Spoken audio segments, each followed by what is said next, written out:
became a part of the Monadnock story in 2014, at the end of 2014, and was there till 2020. I started out as the camp director and ended up being the executive director there my last couple of years. In the winter of '95, I brought my youth group to winter camp for the first time. I got involved with the board of directors as a member in 2004, and I served as the president of the board from 2006 until the transition to Berea Ministries in 2021. We started at Monadnock in 1989.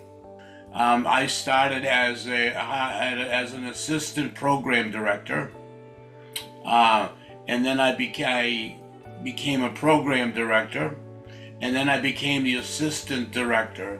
My family, the Sorby family, started going to a lot of the things happening at the Monadnock Bible Conference Center many years ago, probably in the late 70s or so. I've been coming to what was called Monadnock Bible Conference, which is now Camp Monadnock, since the mid to late 1970s. And I was on the board, oh goodness, for 15 years until 2020 to early 2021 when we transitioned over to Berea. Monadnock was able to be a gateway to the Lord. I think they knew they were going to have an encounter with Jesus Christ. You know, there was a lot of vision behind those who founded Monadnock, a lot of care and a lot of love for others, and it came across. We had a ministry in Haiti, and that had an awful lot of impact. For about 10 years, I did a thing called Raise the Praise, and we did youth conferencing, worship conferences around New England, but it was equipping students to live a life of worship.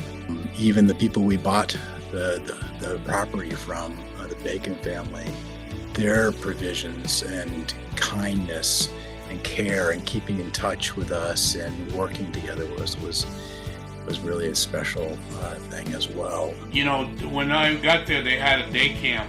It was called Indian Village Day Camp. We had 2 or 3 teepees, and we had a couple of covered wagons, and with a little campfire. You know, from the community, we'd bus them in, we'd van them in, and it was such a thing. In the town really knew us for that reason. Even from the get-go, Russ and every executive director after him had made sure that the community engagement was a key. Elmer Kellogg was the president before me. The way that he was able to, to continue to serve alongside of me, and without ego and with such humility, and we were all focused on the same thing. So I think of Nate Cook, and I think of Evan. A big part of the programming effectiveness, I think, during that time was their love for people, their love for church. Bill Hackler. Boy, did I learn about life from Bill. Although, we were doing new things and launching new things, really God at that moment was decreasing certain things. Obviously, the acquisition by Berea Ministries, that was a huge undertaking. And really the goal for everybody that was participating in that process was to honor the legacy of Monadnock, while at the same time ensuring that ministry would be able to continue. The nice thing about it was that both Berea and Monadnock had very similar visions and missions to accomplish, and that's what made it such a natural fit. We'd been in that shared space for years. We weren't competitors per se, we were co-laborers. To see what Berea has done under Nate and the leadership and the staff there, to do the things that we dreamt about and do, and what they still dream about, we have to do everything we can to continue to allow that place to be what the Holy Spirit intends for it to be and do, and we just steward that. It's very special for us to have been a part of what God is doing. People who started this and founded this in 1965 did so for their love for the Lord. I'm very thankful that they pressed through and they did not give up. The verse that comes to mind is John 1:12.